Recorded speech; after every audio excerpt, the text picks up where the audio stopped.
that.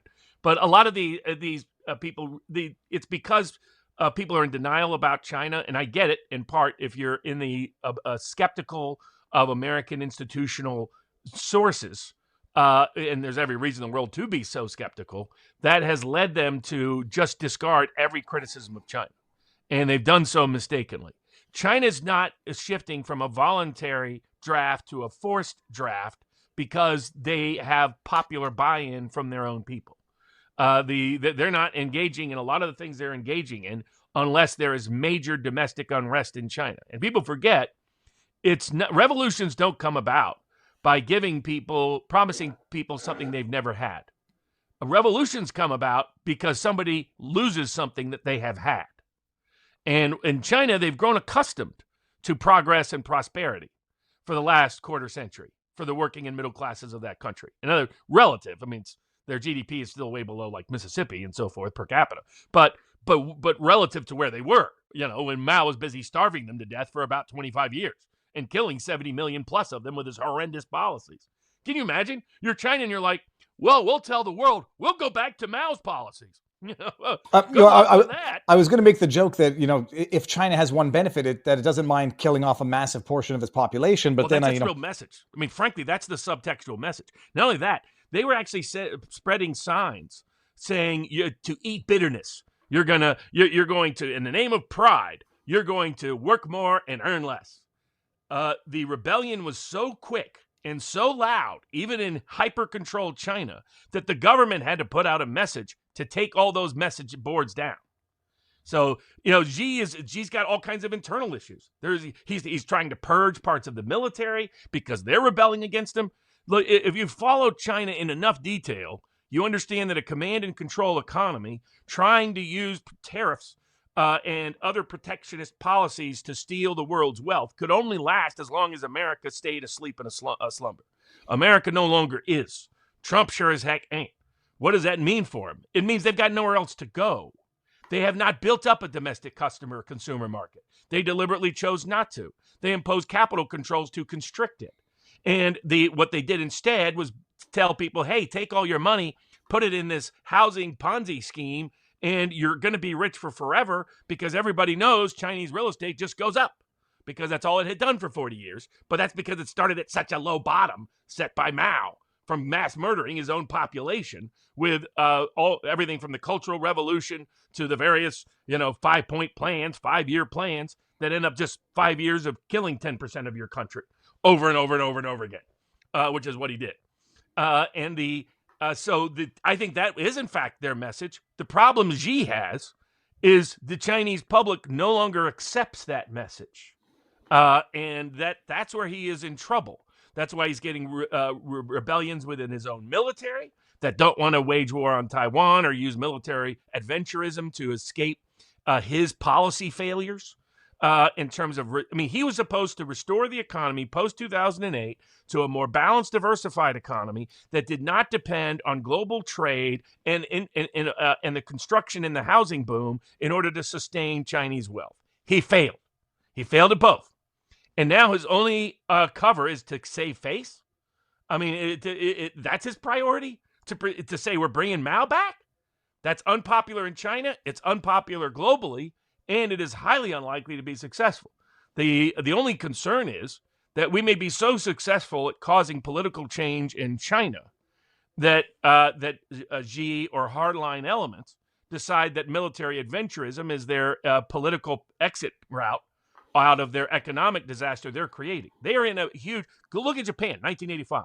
What was Japan? Japan was using similar protective trade policies as well as good banking policies in terms of diversifying the banks for how they did their capital and industrial policies to get a major edge with the U.S. Trump was complaining about this all the way back in the 1980s.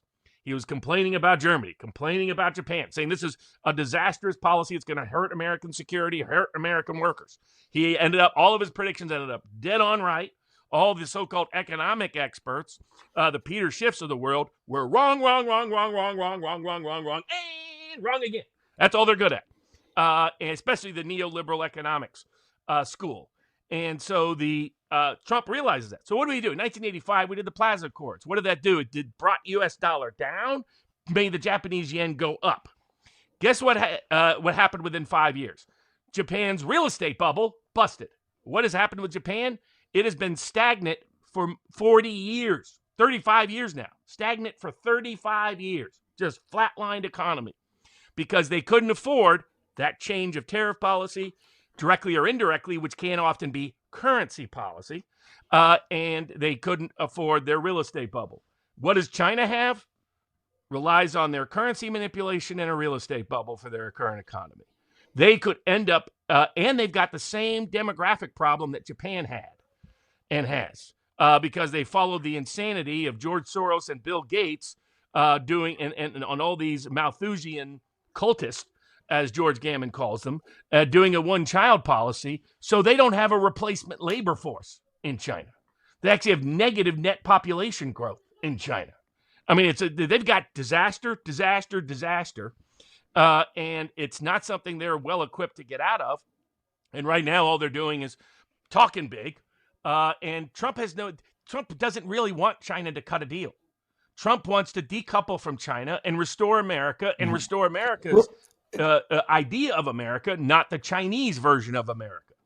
Leave that to Canada. They can be the Chinese 15th Republic. Well, and when I had Sam Cooper on, and he's sincerely and legitimately worried about a kinetic war with China, which for the life of me, I don't see it happening. You know, there's going to be no boats of Chinese soldiers trying to land on American soil. I don't see intercontinental ballistic missiles being fired over a tariff war.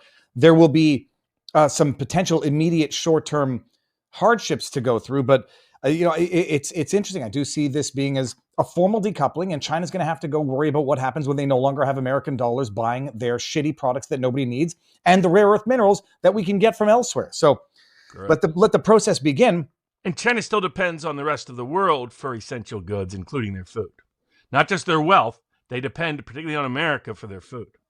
They're not in a position to win a trade war. And they depend on America for their wine. I didn't realize there's a massive market in China for bourbon. They love American bourbon. They love American whiskey. They love a wine from Europe and America. What they'll probably do is try to dump around the world to undercut domestic industries in those countries like they always do. Mm-hmm. But when they have excess capacity and overproduction, which is what they currently do. The other thing is you couldn't do this lockdown economics that China loved and not face a consequence. They've been trying to hide the consequences now for years in China. They're not in a position to do so. I mean, even, the Duran, which is, great. I think they're mistaken on China.